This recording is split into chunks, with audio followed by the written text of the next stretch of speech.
Hello everyone. आज हम शुरू करने वाले हैं ब्रोंकियल अस्थमा। तो अस्थमा होता क्या है? इन्फ्लेम्ड ब्रोंकियल ट्यूब, यानी ब्रोंकियल ट्यूब में जब इन्फ्लेमेशन हो जाता है तो इसको क्या कहते हैं? अस्थमा कहते हैं। आप यहाँ डायग्राम से भी समझ सकते हैं कि आपका नॉर्मल ब्रोंकियल ट्यूब है, ये आपका अस्थमैटिक ब्रोंकियल ट्यूब है। अब इसके बाद हम इसका डिफिनीशन देखते हैं कि डेफिनीशन क्या होता है। Bronchial asthma is a chronic inflammatory disease of airway characterized by bronchial hyperresponsiveness present, reversible airway obstruction, recurrent episode of wheezing, breathlessness, chest tightness, and cough. Now, cause and trigger factor. Extrinsic allergic asthma, इसमें dust, pollen mites, animal danders, food allergy, cold air और family history आते हैं। Intrinsic यानी non allergic asthma में respiratory infection, exercise, stress emotion, smoke and pollution, drugs like aspirin and NSAIDs. Pathophysiology, allergy triggers जैसे dust, pollen, smoke, infection, entry into airway, immune response activation, IG antibody formation, mast cell activation, release of mediator like histamine, leukotrienes, prostaglandin, जिससे bronchial smooth muscle spasm, जिसको कहते हैं Bronco constriction.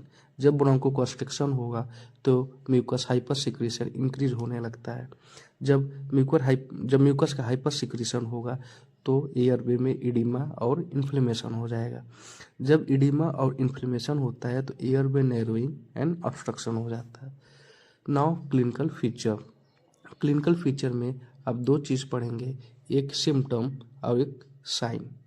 Symptom wheezing, shortness of breathing, chest tightness, cough especially at night, early morning. Severe attack sign, rapid breathing, use of accessory muscles, cyanosis, unable to speak full sentence. Investigation, आप investigation क्या क्या करवाएंगे? Spirometry gold standard, जिसमें FEV1 decrease होता है and reversible. Peak flow monitoring, decrease peak expiratory flow rate. Chest x-ray में आप क्या क्या देखेंगे? Hyperinflated lungs, flat and diaphragm. CBC में आप इसिनोफिल्स इंक्रीज रहता है। Allergy testing IG positive, sputum culture, ABG in severe attack. Now treatment आप दो तरह से कर सकते हैं। पहला नॉन फार्माकोलॉजिकल, जिसमें avoid allergens, stop smoking, breathing exercise like pranayama and healthy diets. Now second pharmacological treatment में पहला ब्रोंकोडायलेटर में salbutamol and theophylline.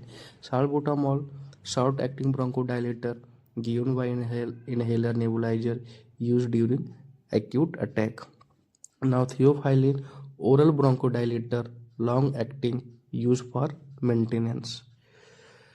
Now second, corticosteroid reduce inflammation of airway, inhaled steroid and oral steroid. Inhaled में budesonide and oral में prednisolone. Leukotriene modifier में montelukast. Antihistamine में cetirizine and loratadine. Emergency management में आप क्या क्या कर सकते हैं?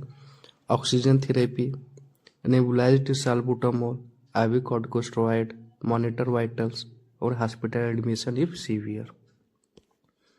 नाउ कॉम्प्लिकेशन, क्या क्या कॉम्प्लिकेशन हो सकता है? पहला स्टेटस अस्थमैटिकस, इसमें क्या होगा? Severe prolong asthma attack not relieved by bronchodilator. जब ब्रोंकोडायलेटर से आपको आराम ना मिले, जब आपको रिलीफ ना मिले, तब वहाँ पे आप मेडिकल इमरजेंसी कर सकते हैं। दूसरा रिस्पायरेटरी फेलियर, इसमें क्या होता है?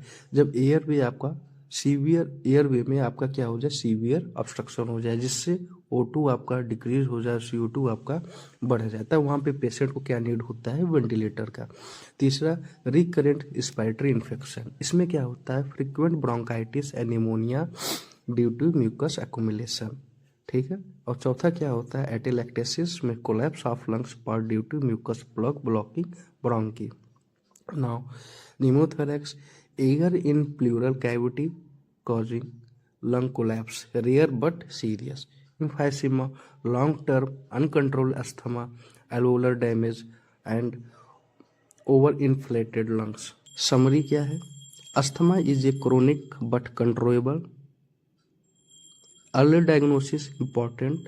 Regular inhaler use. Avoid allergen. Healthy lifestyle essential. Thank you and subscribe my channel.